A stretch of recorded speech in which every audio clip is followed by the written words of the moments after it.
Alhamdulillahirrahmanirrahim. Kembali lagi di Islam itu Indah. Masih di tema kita pagi hari ini. Hidup susah, rezeki seret, jangan-jangan karena ini nih. Sebelum kita lanjut ya, kita lihat lagi sebuah video tayangan tentang senyum anak di Gaza. Masya Allah, coba kita lihat tayangannya, ini dia. Ya Allah ya. Saking seringnya mereka lihat tuh orang bawa. Iya, orang digotong. Iya, subhanallah. Iya, Masya Allah luar biasa ya. Tapi gini, memang menjalani kehidupan itu nggak gampang ya. Boleh dibilang menjalani kehidupan ini berat. Ada yang bilang sampai berdarah-darah ya. Bahkan saudara kita di Gaza ini merasakan juga apa yang boleh dibilang kekerasan dalam kehidupannya. Tapi mereka tetap masih bisa senyum gitu loh. Masya Allah luar biasa. Nah sekarang pertanyaannya Ustaz Syam. Benar nggak sih bahwa di dalam Islam itu jangan-jangan bukan hidup kita sebenarnya yang berat. Tapi hati kita nih ya. Yang berat untuk melangkah membantu saudara-saudara kita. Mohon izin penjelasannya. Tepuk tangan buat guru kita Ustaz Syam.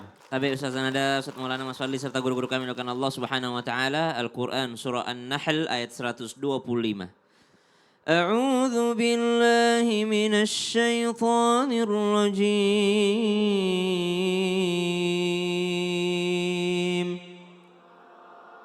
Ud'u ila sabili rabbika bil hikmati wal mau'izatil hasanati wajadilhum billati hiya ahsan.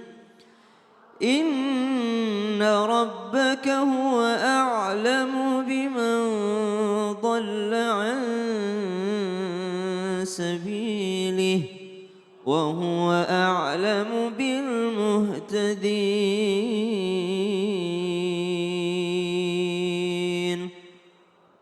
Ayat tentang dakwah ini nanti sambungannya akan berujung pada kesabaran.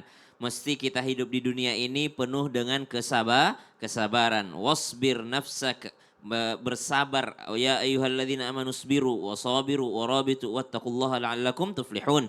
Maka dikatakan jangan-jangan nih yang keenam, jangan-jangan bukan hidup kita yang berat, tapi diri kita ini, hati kita ini yang berat dalam rangka membantu saudara-saudara kita. Innamal mu'minuna ikhwah, sungguh orang beriman itu bersaudara. Fa aslihu baina akhawaikum, perbaiki di antara persaudaraan ini, perbaiki. Kalau diperbaiki itu ada yang rusak atau enggak ada yang rusak? Ada yang rusak, ada tukang bengkel, kita mampir bawa motor kita. Tiba-tiba kita bilang sama tukang bengkel, tolong perbaiki mas. Kata masnya, apanya yang rusak? Tidak ada, bagus semua. Bingung tukang bengkelnya. Jadi kalau Allah katakan perbaiki persaudaraan, berarti ada yang rusak di antara persaudaraan. Apa yang rusak? Kadangkala terlalu banyak suudzon. Lihat orang-orang di Gaza dalam keadaan susah, suudzon lagi.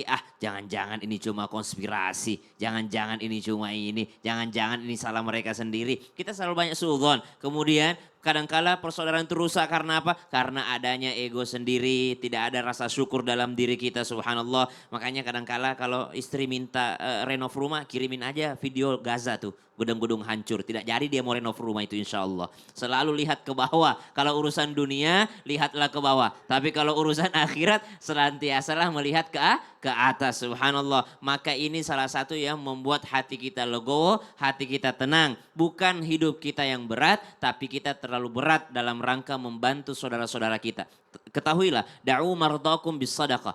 Obati sakitmu dengan sedekah. Banyak ulama-ulama ketika lagi susah malah banyak bantu orang. Kenapa? Ketika dia bantu orang justru keberatan ataupun kesusahan dalam hidupnya itu dikurangi sama Allah Subhanahu wa taala. Katanya sedekah yang terbaik itu justru sedekah pada saat kita lagi sulit, keadaan sulit katanya. Masya Allah. Dan itu yang membantu menghapuskan atau menghilangkan daripada susahnya. Seretnya rezeki. Makasih banyak Ustaz Syam. Apa tuh? Gitu juga. Gitu yang mana? Rumah bocor, rusak, mau direnov. Dikasih gambar. Masa dibandingin rumah rontok, beda lah gedung rontok sama rumah bocor. Rumah bocor dibetulin Ustaz Syam, kalau nggak rusak rumahnya.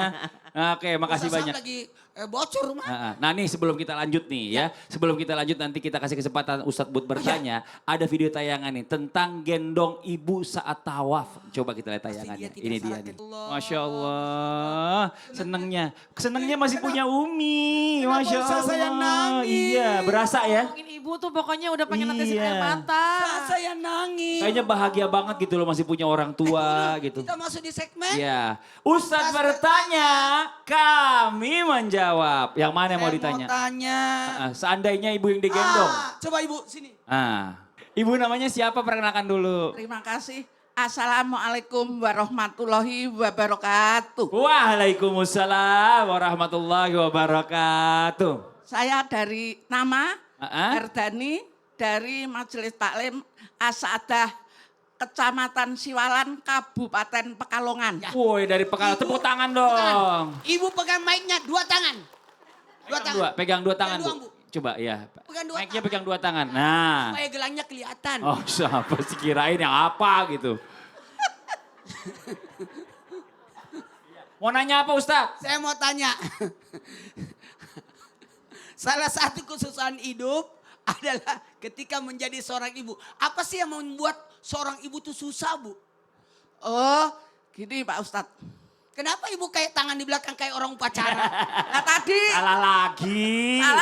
salah lagi. Ah, Wes, Ustadz maunya apa sih? Aksesoris untuk seorang ibu Ustadz. Aksesoris. nggak usah disumpetin. Iya. Ini ya. Iya, Nggak iya. gitu. Apa-apa, Bang? Apa yang paling sulit jadi seorang Apa ibu? yang persulit jadi kalau ibu? Hidup itu ngerasa susah kalau lihat anak nggak bisa diatur. Oh anak nggak bisa diatur. Itu aja Bu. Iya Pak Ustadz. Kalau bapaknya? Oh bisa diatur. Bisa diatur. Kebetulan saya Awan. janda. Ini dia lebih dominan soalnya. Berarti Iya. dia. Galak. Satu pertanyaan saya. Iya, iya. Ibu pakai gigi palsu kan?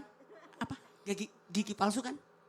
Iya. Iya, iya dia mau nanya Bu, beli di mana soalnya juga mau pakai. Ada yang bolong. Makasih banyak Ibu. Tepuk tangan dong buat ibunya, makasih Ibu. Matur suwun, boleh minta mic-nya. Silakan Ustaz. Aduh, pagi-pagi dilihat. Pagi-pagi bahagia, enak ya, Bu? Ah, Jangan ngantuk ya, Bu. Yang di rumah juga semangat ya. Ternyata yang ketujuh. Jangan-jangan bukan, kenapa rezeki kita seret? Jangan-jangan bukan anak kita yang susah diatur.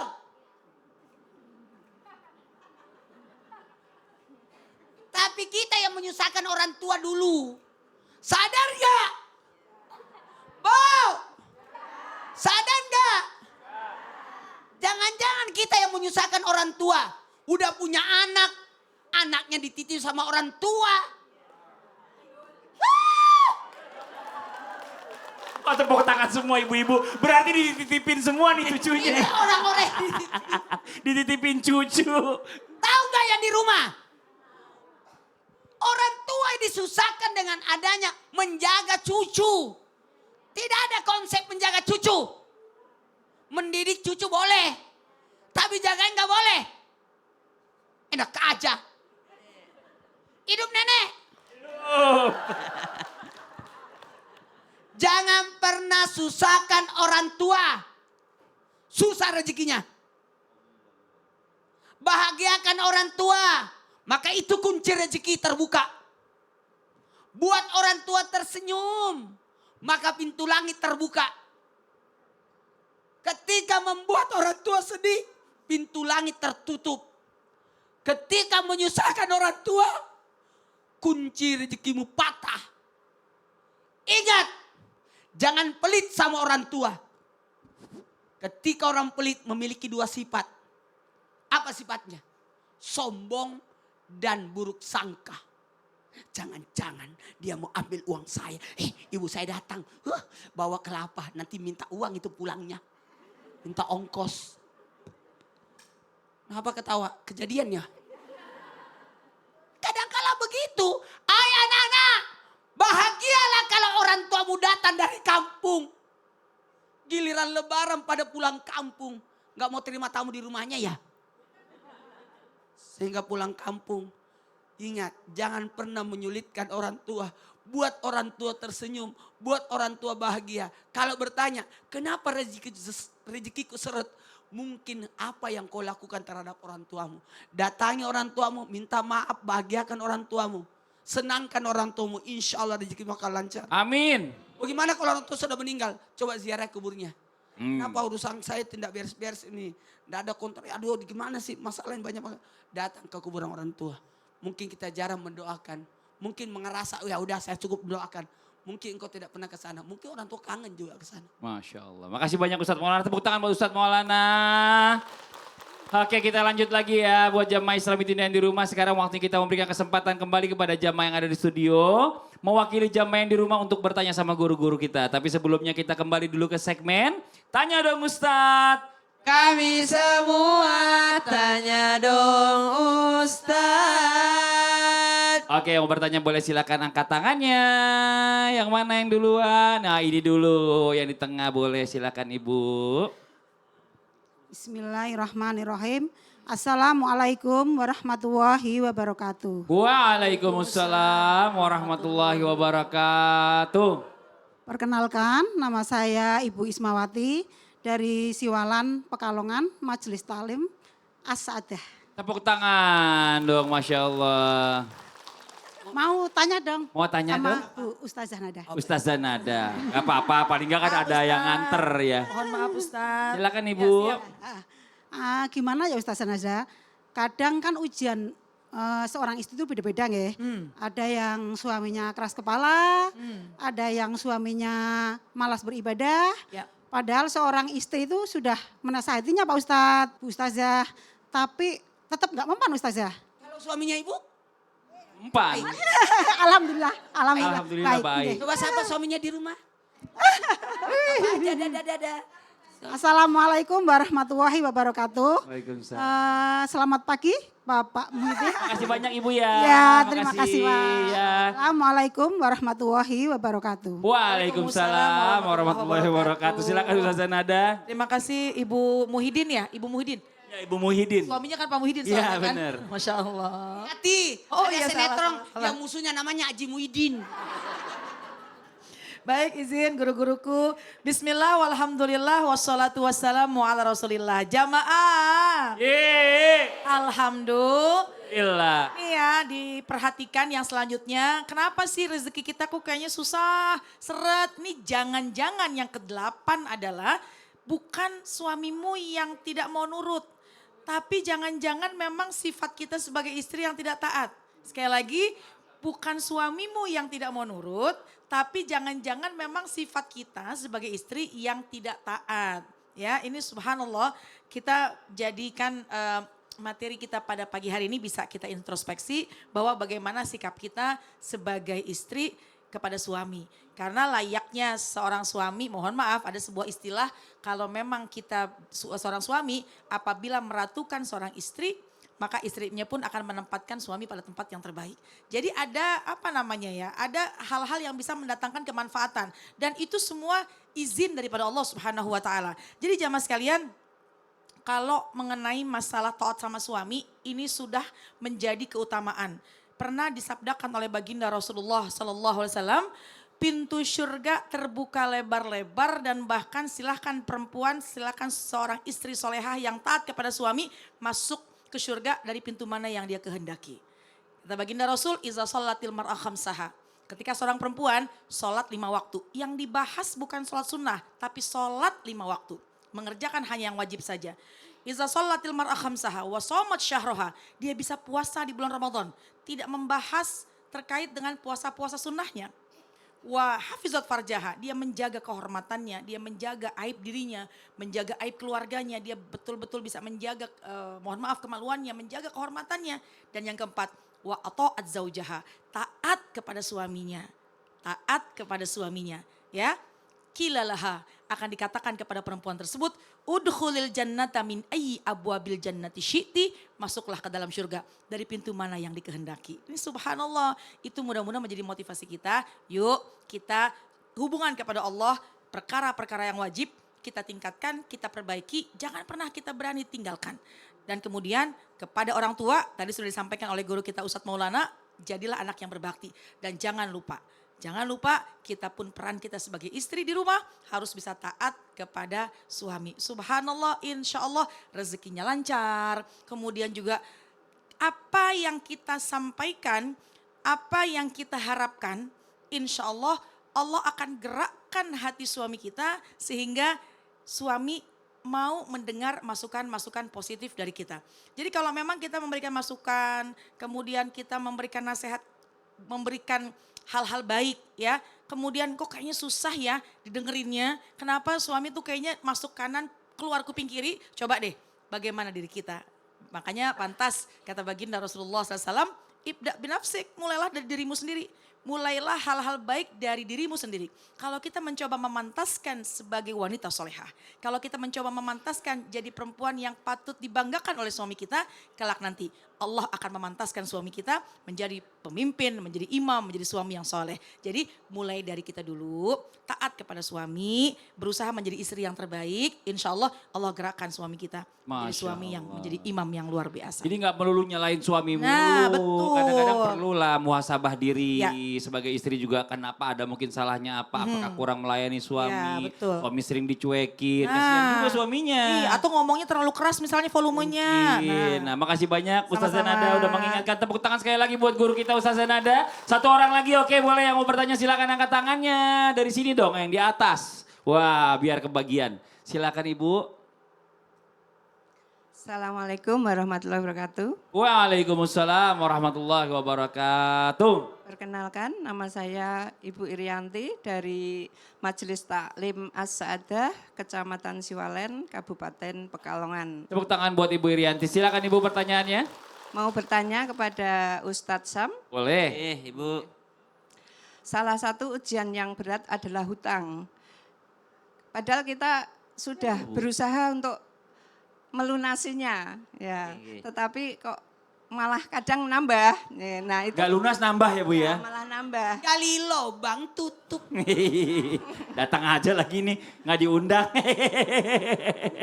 Iya Ibu, itu aja. Ya, di mana itu salahnya Di Ustadz? mana salahnya? Oke. Terima kasih. Wassalamualaikum warahmatullahi wabarakatuh. Waalaikumsalam warahmatullahi wabarakatuh. Tepuk tangan dong buat Bu Irianti. Sekali lagi dijawab Ustadz Syam. Kami guru Ustaz Maulana, Ustaz Zanada, Mas Fadli, serta guru-guru kami yang dimuliakan Allah Subhanahu wa taala. Al-Qur'an surah At-Taubah 128-129. A'udzu billahi minasy syaithanir rajim. لقد جاءكم رسول من أنفسكم عزيز عليه ما عنتم حريص عليكم بالمؤمنين رؤوف رحيم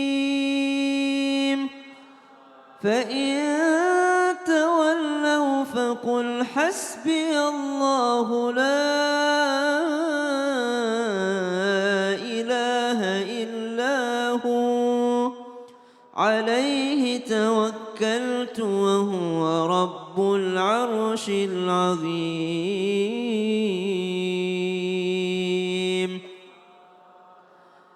Kalau rezeki seret, ada alasan yang kesembilan. Jangan-jangan bukan karena hutangnya yang enggan untuk dilunasi atau susah untuk lunas. Tapi karena diri kita ini yang bergantung pada diri sendiri, bergantung pada hutang, tidak bergantung pada Allah. Tidak bertawakal ala Allah. Dikiranya gampang, nanti tinggal ngutang lagi. Gampang, saya kan punya saudara.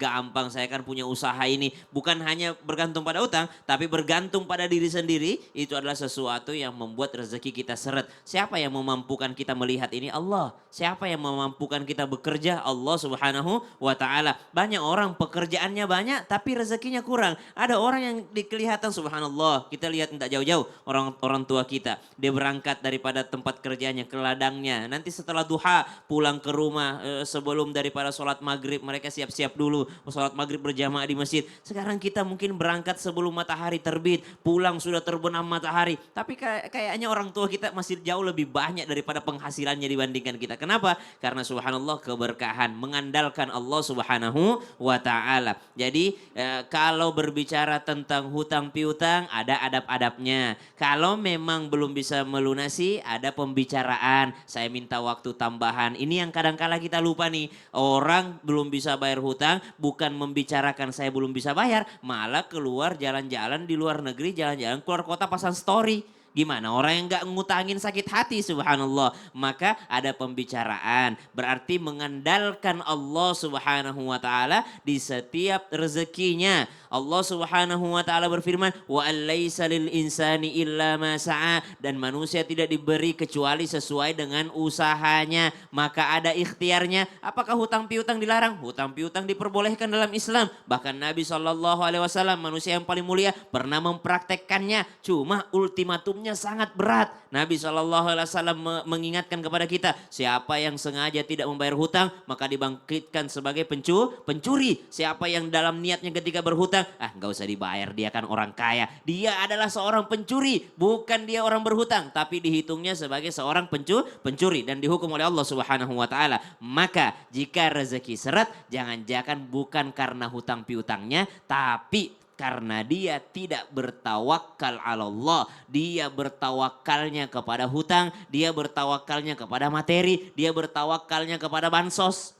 Dia bertawakalnya kepada sumbangan yang akan datang. Dia bertawakalnya kepada bantuan orang-orang yang mampu. Maka jangan pernah mengandalkan materi yang ada di dunia. Tapi andalkanlah Allah subhanahu wa ta'ala. Fa in tawallau faqul hasbiyallah. Cukuplah Allah bagiku. La ilaha illahu alaihi tawakkaltu wa huwa rabbul arsyil azim. Jadi kuncinya kembali kepada Allah. Nah, ada lagi info menarik yang insya Allah akan disampaikan oleh guru-guru kita. Silahkan.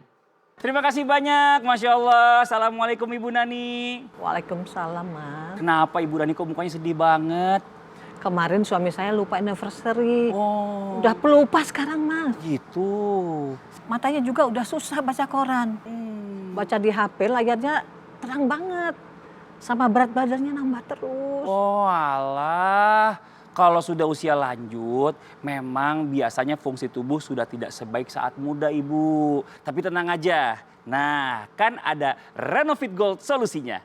Renovit Gold multivitamin dan mineral lengkap untuk usia 50 tahun ke atas. Dilengkapi dengan 25 vitamin dan mineral, Renovit Gold juga mengandung zat aktif lainnya. Seperti beta karoten dan lutein untuk jaga fungsi mata, ekstrak huperzin untuk menjaga daya ingat, serta L-karnitin untuk mencegah obesitas. Mertua aku juga minum Renovit Gold setiap hari Ibu. Dan alhamdulillah mereka cocok minum Renovit Gold. Alhamdulillah. Kalau Renovit Gold mengandung gula nggak sih, Mas? Suamiku punya riwayat diabetes. Oh insya Allah Bu, aman Bu. Renovit Gold ini tidak mengandung gula ya. Jadi bisa dikonsumsi oleh penderita diabetes. Dan Renovit Gold ini juga sudah bersertifikasi halal. Jadi udah nggak perlu khawatir lagi Ibu. Lalu sehari diminum berapa kaplet, Mas? Nah nih ya, buat jamaah yang di rumah juga ya. Cukup minum 1 kaplet setiap hari setelah makan. Renovit Gold tersedia dalam kemasan botol 30 kaplet dan strip berisi 4 kaplet. Jadi praktis banget kan? Kalau saya yang masih di usia produktif, nah ini nih, Masya Allah. Saya minum Renovit setiap hari. Kini makin lengkap dengan 26 vitamin dan mineral untuk jaga kesehatan dan daya tahan tubuh. Ibu Nani dan juga jamaah yang ada di rumah nih ya, bisa beli Renovit dan Renovit Gold di apotek terdekat atau beli di e-commerce. Buat jamaah juga nih yang mau tahu manfaat Renovit dan Renovit Gold, yuk follow akun Instagram dan TikToknya di @renovitmultivitamin. Renovit dan Renovit Gold siap jaga kesehatan dan daya tahan tubuh. Alhamdulillah. Dan buat jamaah Islami Tinda yang ada di rumah nih, jangan kemana-mana dulu ya. Setelah ini kita masih akan lanjutkan lagi pembahasan kita bersama guru-guru kita ya tentang tema kita pagi hari ini. Jadi jangan pindah channel, tetap di Islami Tinda. Jamaah, oh jamaah, alhamdulillah.